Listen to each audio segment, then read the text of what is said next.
Thank you, Stu, for joining me today Pleasure for to be this here. amazing conversation. So, for one, what do you do here at Extreme Entertainment? In terms of what I do, so my title would be headliner DJ of Extreme Entertainment, and what that kind of means is I help manage our roster of DJs, about 18 DJs including myself, and exactly that, I'm also a DJ. So there's a lot of hats that I can wear at any given time to make sure our DJs are taken care of, make sure the business is running correctly in terms of like the DJ responsibilities, managing, right? Yeah, and one of the big things you do is training, which, just from my perspective, has had a huge impact on all the new onboarded DJs this year. So, what was one of when we were training the new DJs, what was one of the challenges, the biggest challenges that you faced? Was definitely just like learning what different people bring to the table and what experiences they already have, and then working with that to bring everybody up to the same level, right? Because everyone comes from different walks of life, as we've heard, and so getting people onto the same page can often take more or less work depending on where they come from. In particular, we've had DJs that are really well versed in the private sphere or the private scene, and then DJs that are very much coming from like the club atmosphere or things like that, where they've been hired more as an artist and less as a designer of private events, so to speak. And when it comes to, teaching the DJs, what's kind of like the most common thing that you see them making a mistake on, or like what's the piece of advice that you give the most? Probably comes with more like hardware related things. You'd think, with training DJs, it would be like, oh, let's learn to DJ. But when we hire DJs, we make sure they already know how to DJ. Like, that's just a given. We're not going to bring someone who's not what we would consider, to be satisfactory for the DJs. A lot of hardware stuff, just like how to like troubleshoot microphones or speaker tops, or how to set up sound in a room so you're not getting awkward feedbacks or bouncing of sounds off walls and stuff. Just very under the surface things that are still essential to being a good DJ, outside of the actual skill of DJing. Makes sense. Okay, now I'm going to switch gears for a bit. I want to know more about your DJing. Sure. So, what, uh, how did you get into DJing in the first place?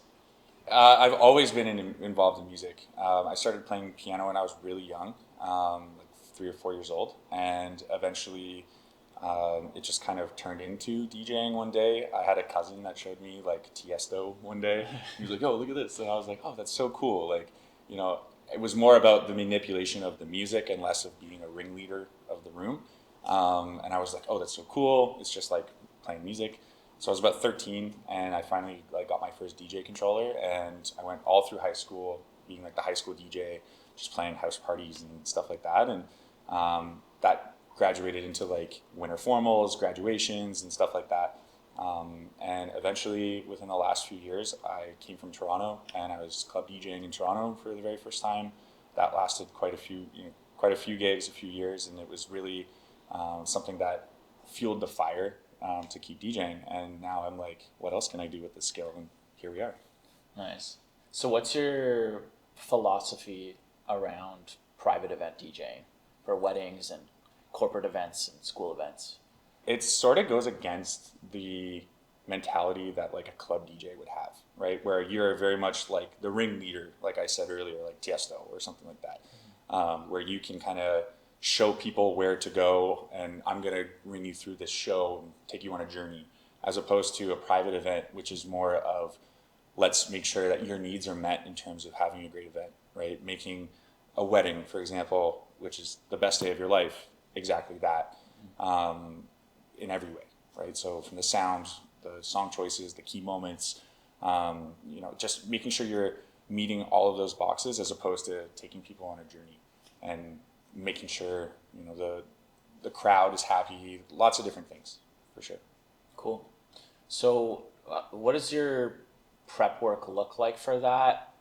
Specifically, I want to dive into the client call, because I know you've had a lot of things that you've contributed to the company because of of what you've learned in client calls. So I kind of want to dive into that. Like, what's your philosophy around the DJ client call? Sure. I think it's quite literally the most essential point to the whole overarching deal or a gig or service that we're providing, it's quite literally the most important part, because not only is it a first impression, which means everything, but it's also the point where you're going to get on the same page with the client. And if you're not, then it's already off to a rocky start. Making sure that they're well understanding of where you come from in terms of what you see in their gigs or their music and stuff that they've selected, and understanding what they want. I have this kind of dream or like a golden question that I ask at the end of all my calls, and it's to paint you the picture of your perfect day.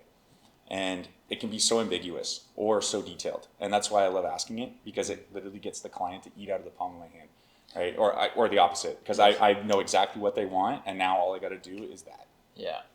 And what I like about that question, because I work with it all the time and we actually train all our DJs on it now, is it pulls out stuff that the client wouldn't normally say on their own.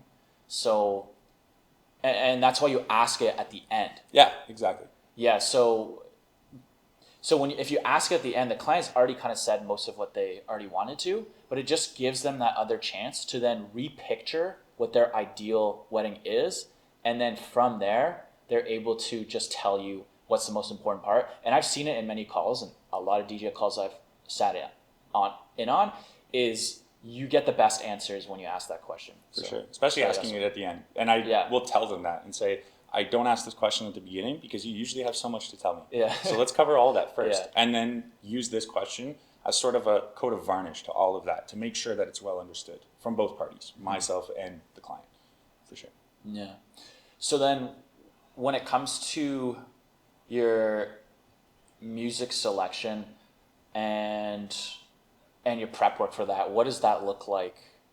What does that look like for you? It's quite a long process, uniquely so because I'm the headliner DJ. So I'm also thinking about the overall library that we can provide as extreme entertainment, right? Mm-hmm. We have a roster of USBs that we'll give to our DJs to make sure every DJ is equipped with the right music. Of course, that on top of whatever music they need to accomplish the gig. So there's more than just preparing for each gig for me. On a weekly basis, I'm always just updating the overall library for everything and hunting for new music. I'm constantly pinned to multiple sources, and just always kind of in that mode. In terms of preparing for specific gigs and stuff like that, we use great softwares and tools that will allow us to get exactly what the client is looking for by using those softwares, having the client input their songs or information, or like, oh, I want this song to start at this time and all of that. I take note of all of that into insofar as putting the start and stop times into my song titles at times, just to know exactly like, okay, when I play this song, I start at this time, end at this time, it's for this moment, right? Other times, it's more just like practicing. Like I will run through a routine of songs that I very much enjoy, or songs that I know will get the dance floor moving, and how can I execute these songs perfectly in getting those transitions. Nice. What's your favorite part about DJing? I love when the crowd sings along.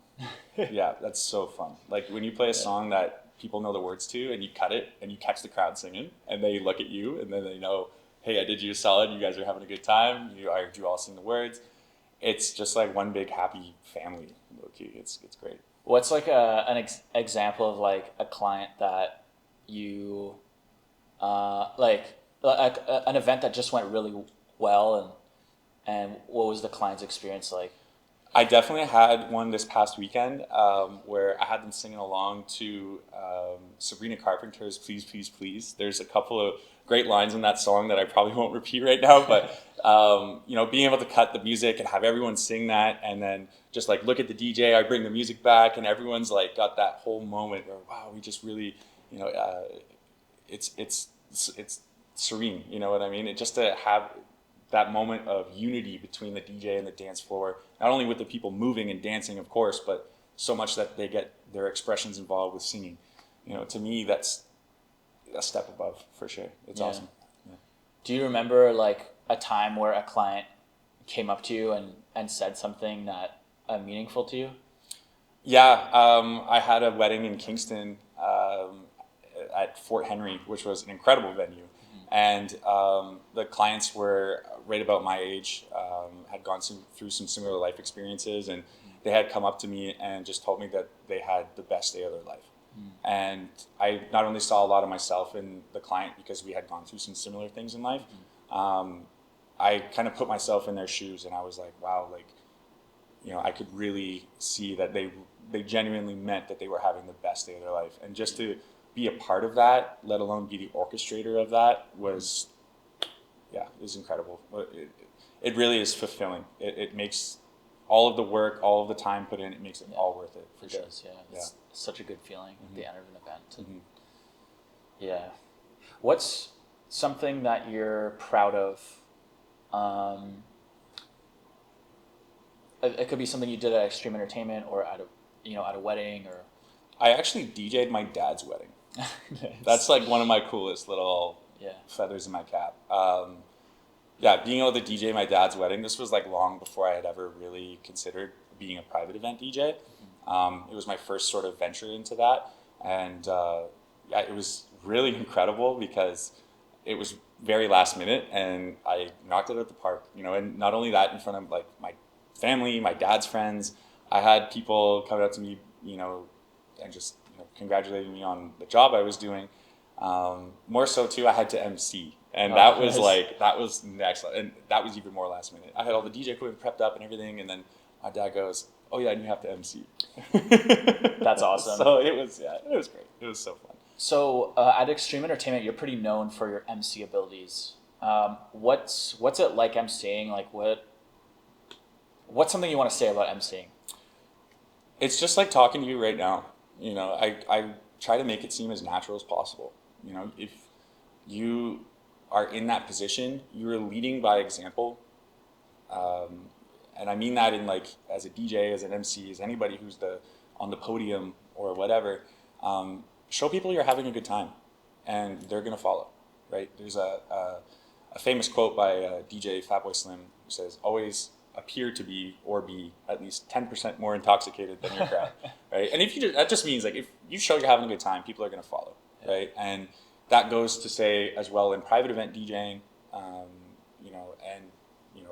club DJing and stuff like that as well. It's a philosophy you can use all the time. So especially in MCing, good tone of voice, showing people you're having a good time, a call and response. Hey, how we feeling? You get that call back. You're flying with colors. So.